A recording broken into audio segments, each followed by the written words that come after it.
If you can only afford the console and one game, which game is it going to be?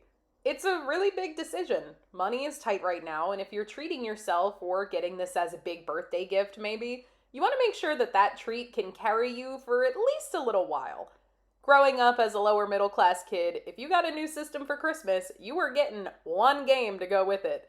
And that game was going to carry you to your birthday, okay? But it also made us way more occupied, and we played those games frontwards, backwards, and sideways. In the era of the internet, it's easy to get swept up by FOMO and see everyone on Reddit and YouTube with these big unboxings and GameStop hauls. You could even watch my channel and think, wow, she's getting to play so many games. But a lot of these games are on my Switch too because they were either in my backlog or they were actually on my husband's Switch 1, and now I have access to them because we combined our libraries and share a Switch 2. Also, we are a dink household. I'd also venture to say that a lot of your favorite creators are also double income households. And for a lot of them, it is literally their job. It is literally their job to do so, to do these big hauls and play all these games. Side story, I did get into a short exchange with someone because they called beat 'em ups a hypocrite for being critical of Nintendo pricing and yet buying the stuff. And I was like, it's his job. You're mad at the weatherman because it's snowing. I'm going off on a tangent. Let's get back to our main point. So what is your one game going to be? The answer varies based on what you're looking for, honestly. Right off the bat, avoid the Switch 2 editions, assuming you haven't already played these games before if you're on a budget. Just buy a used copy of the Switch 1 edition. You're not missing much, and the Switch 2 editions are kind of just luxuries for hardcore fans. The regular editions of Breath of the Wild and Tears of the Kingdom are going to run just fine on your new console, and like I said, you can get them discounted if you buy them used, and I'm sure there's a lot of used copies out there. The baseline answer in terms of being a 10 out of 10 game with hours of content and joy is Pokopia, hands down. This game is going to occupy adults and kids for weeks and weeks, and it sucks you in every play session.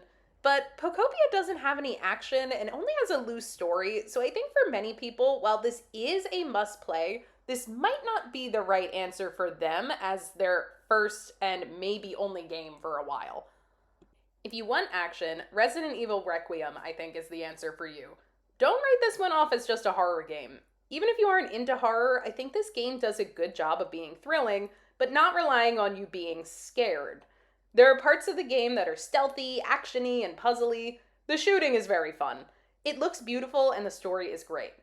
I would avoid Metroid Prime 4. It is worth playing, but it has a lot of problems and it is surprisingly short. If you would rather go indie, Hades 2. This one kept my husband occupied for months, and the character design and personalities are just fantastic. I would avoid Silksong if you want to go indie, just because it is so hard that I can see it being frustrating to have that as your only option, even though it is very affordable. If you want action that isn't a shooter, then Donkey Kong Bonanza is going to be your answer. It's an action platformer with a fully destructible world and really fun boss fights. There's some great puzzles in there too, and really in a lot of ways it's a spiritual successor to Mario Odyssey. I would avoid Hyrule Warriors Age of Imprisonment. It's repetitive, as all Warriors games are, but it is relying on you really, really caring a lot about Zelda lore, and I don't think that applies to the average person. If your priority is multiplayer, then Kirby Air Riders is the game for you. If this is your only game, you will have plenty of time to learn the mechanics, and the payoff is a racer that essentially never gets old. It moves fast, and both local and online, you're going to have a blast running through races and city trial. There's also a solid single-player mode, too. I had to redo that take. I just cannot say single-player mode. But yes, the single-player mode is very solid. I think you should avoid Mario Kart World. Yeah, I mean it. There is just not enough content there to keep you going very long, and absolutely nothing for a single player to do.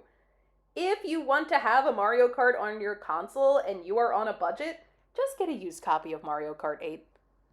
If you want a life sim and are not a Pokemon fan, then Story of Seasons Grand Bazaar is perfect. This is a beautifully voice-acted game with a whole village of people to form friendships and romances with.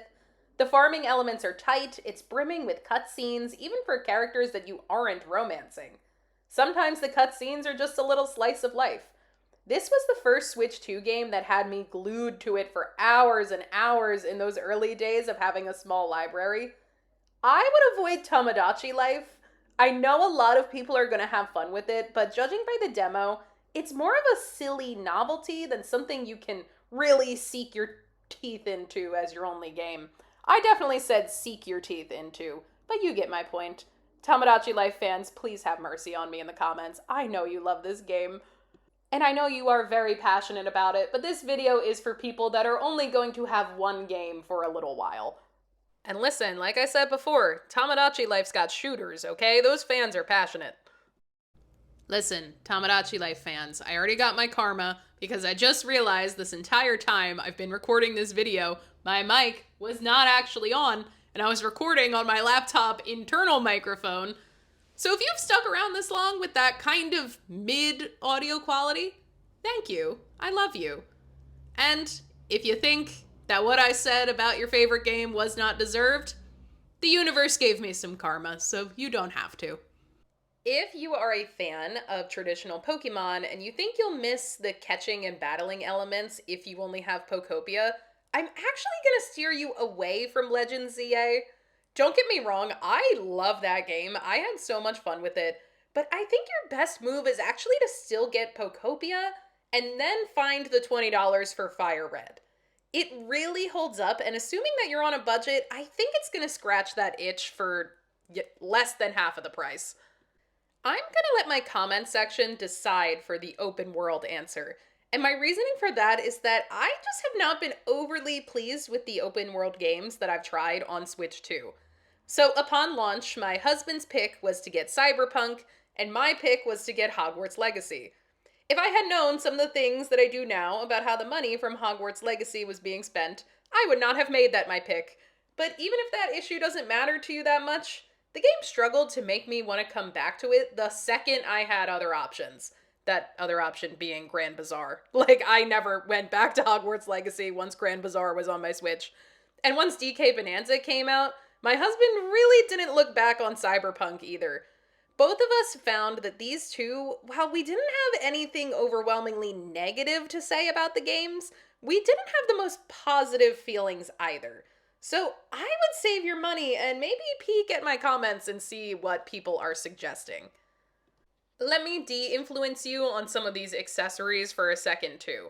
I bought a Switch 2 case. You know how many times I've used it? None. You know what I have done? Thrown the Switch 2 into my purse. If you are not throwing your bag around, the Switch 2 is not going to get damaged. It's pretty robust. Go to TJ Maxx, buy a $10 discount purse if you want your Switch 2 to have its own dedicated bag. Or a mini backpack if you don't want to carry a purse. But like I said, I carried my Switch around in my purse. I've carried my Switch 2 around in my purse, in there with my keys and my cell phone, and they were perfectly fine, and have been fine for years. I hope I don't regret saying this. You don't need the webcam either, even if you feel like it'll give you a better mic. The internal mic is pretty dang good. My husband and I have been on game chat with our friends, and they've been able to hear us, both of us, pretty clearly, even when one of us is across the room in the kitchen. And your friends won't be looking at your face anyway. They're looking at the game screen. Give the Joy-Cons a shot before jumping on getting a new controller, too. You might be surprised. I actually prefer to play with the Joy-Cons. So that means my final list on good candidates for your first Switch 2 game are Pokopia, Resident Evil Requiem, Hades 2, Donkey Kong Bonanza, Kirby Air Riders, Story of Seasons Grand Bazaar, or a Pokopia/Fire Red combo. But there are a couple of 10 out of 10 games I didn't comment on just because I haven't played them yet. So I want to hear what you all think down in the comments below, and I will catch you next time on Bridget's Never Played.